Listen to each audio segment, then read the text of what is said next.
বাংলাদেশের একটা কমন দৃশ্য, যখন নির্বাচন আসে তখন নেতারা হুজুর হয়ে যায়, মাথায় একটা টুপি লাগায় আর ইসলামিক কথাবার্তা শুরু করে দেয়, মানুষের সাথে সালাম দিয়ে কথা বলে। কিন্তু এই যে এরা ভাই হুট করে ইসলামিক মাইন্ডের হয়ে যায় নাই, এরা হুট করে মাথায় একটা টুপি লাগায় না নির্বাচনের জন্য। এরা সবসময় ইসলামের কথা বলে, সবসময় হাদিস কোরআনের কথা বলে। আর এই যে জামাত ইসলামের আমির যে কথাগুলো বলতেছে মানুষের সামনে এসে, কথাগুলো শুনুন, শুনতেই ভালো লাগে। তাহলে কেন মানুষ এদেরকে ভালোবাসবে না? কথাগুলো একটু শুনুন। আপনারা হয়তো কেউ কেউ শুনে থাকবেন যে আমরা রিলিফ দিতে এসেছি। না, রিলিফ দিতে আসিনি।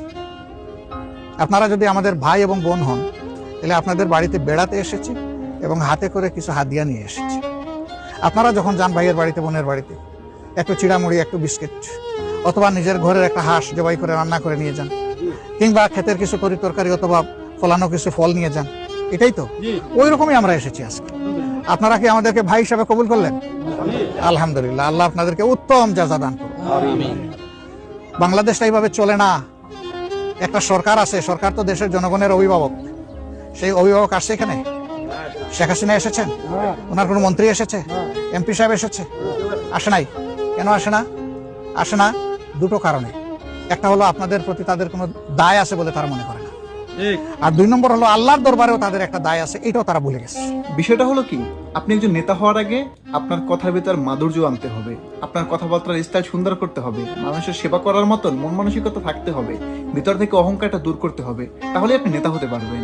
আর যদি আপনি নেতা হতে চান, আজকে আমি সাধারণ জনগণকে কিছু টাকা দিব, কিছু টাকা তাদের পিছনে খরচ করবো, আজকে তাদেরকে একবেলা খিচুড়ি, একবেলা বিরিয়ানি খাওয়াবো, অথবা একটু চানাচুর মুড়ি খাওয়াবো, অথবা দুইটা সিঙ্গারা খাওয়াবো, এইটা খাওয়াইয়া পরবর্তীতে যখন আমি নির্বাচনে জয়ী হব, তখন কোটি কোটি মিলিয়ন মিলিয়ন টাকা হাতিয়ে নিব এই বাংলাদেশ থেকে।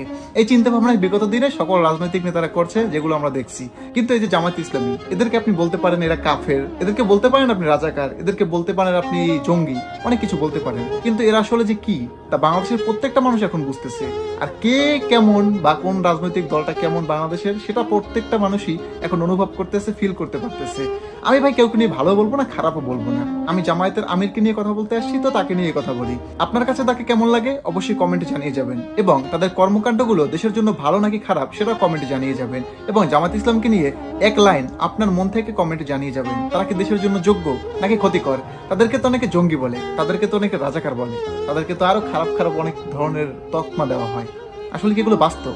আমি জানি না ভাই এগুলো আসলে তাদের ভিতর আছে কিনা, কারণ আমি একজন সাধারণ সমর্থক, জাস্ট জামাতকে ভালোবাসি তাদের কর্মকাণ্ড দেখে, তাদের আচার ব্যবহার দেখে, তাদের চলাফেরা আদর্শ দেখে। আমি এগুলো দেখেই আমার জায়গা থেকে আমি বুঝি তারা যোগ্য, তারা দেশের জন্য ভালো, তারা সাধারণ মানুষের জন্য উপকারী, এটা আমি মনে করি। আপনার মন্তব্য আপনি কমেন্টে জানিয়ে যাবেন, এবং ভিডিওটি ভালো লাগলে অবশ্যই ভিডিওটি শেয়ার করে দিবেন, এবং আমার চ্যানেলটি ফলো বা সাবস্ক্রাইব করে দিবেন। সকলে ভালো থাকবেন। আসসালামু আলাইকুম।